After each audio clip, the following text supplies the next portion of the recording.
It was then that she saw an elderly woman dressed in black approaching her, walking slowly, painfully perhaps, as though every step was a conscious effort of her mind and body. She was the epitome of weakness. Monica, not fond of witnessing sad symptoms of old age, turned the face away from her, trying impatiently to discern in the distance an early evidence that Dan was finally coming to meet her. The image of the elderly woman suddenly reappeared in the corner of her left eye. Monica, surprised by the unexpected close presence, turned toward her and saw in the air a sharp, shining blade, with teeth like a mad crocodile, rapidly coming at her from below, trying to reach her. She didn't have time to move. A cold, long feeling, followed by a burning, hot, painful thrust, pierced her left breast, breaking several ribs in the process, penetrating her left lung. Monica grasped for air, but instead she felt a torrent of choking blood coming out of her mouth. Shaking uncontrollably, her legs gave up as the blade left her weakening, slumping body in a swift, withdrawing action of the attacker that was as fast as it had penetrated her.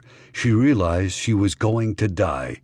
She also saw clearly for an instant that look in the elderly woman's eyes, now without cover of the dark glasses. They were icy, distant, far away, the way Dan's used to be occasionally. For a flashing second of terror, Monica recognized him and didn't comprehend the reasons behind it all. She didn't have to, because in Roger's role as Dan, she wasn't supposed to.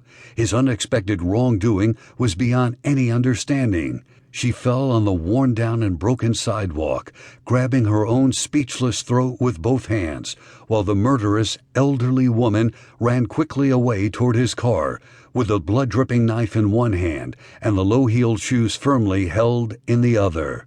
When Sister Judith, followed closely by Father McLean, reached Monica Connolly, they realized that she was beyond help. It was even difficult to approach the victim without stepping on the pool of blood continuing to spread in the pavement around her body. "Oh, my God," said Sister Judith, raising her fat hands in despair. "What can we do for her, Father?" Without words, Father McLean was desperately saying the same thing with the anxious expression of his eyes. Several curious people had gathered by, now a few feet away from them, shocked with paralyzing disbelief and fear.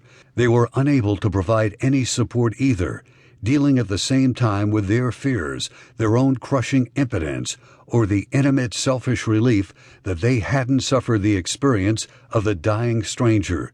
"See if you can get me a pillow, a cushion, or something, please," said Father McLean hurriedly. "A blanket might also help," he added. Sister Judith ran quickly back to the halfway house. As tenderly as he could, Father McLean held Monica's reddish head in his big hands. She was in a state of shock, lying down on her right side and trembling.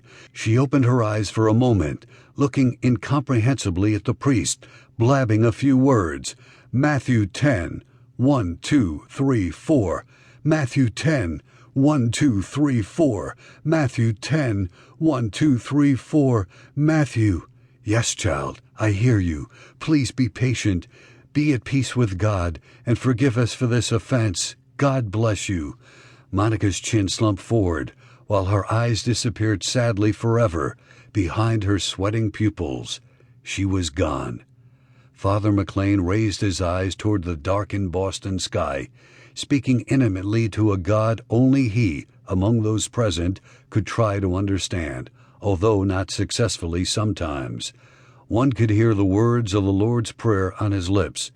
By the time Sister Judith returned, followed by several other concerned women of the halfway house, they could hear the now useless sirens of the ambulance and the police getting closer. Father McLean stood silently in front of the murdered Monica. "Forgive our trespasses as we forgive those who trespass against us," he kept repeating, his voice cracking. Suddenly, he appeared to be 20 years older.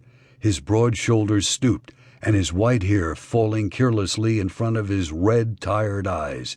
He felt not only emotional and physical drain, but also philosophical exhaustion. He tried to reach Sister Judith's crying look. Their sad eyes met for an instant. They both knew each other's thoughts clearly. They felt lonely, hopeless,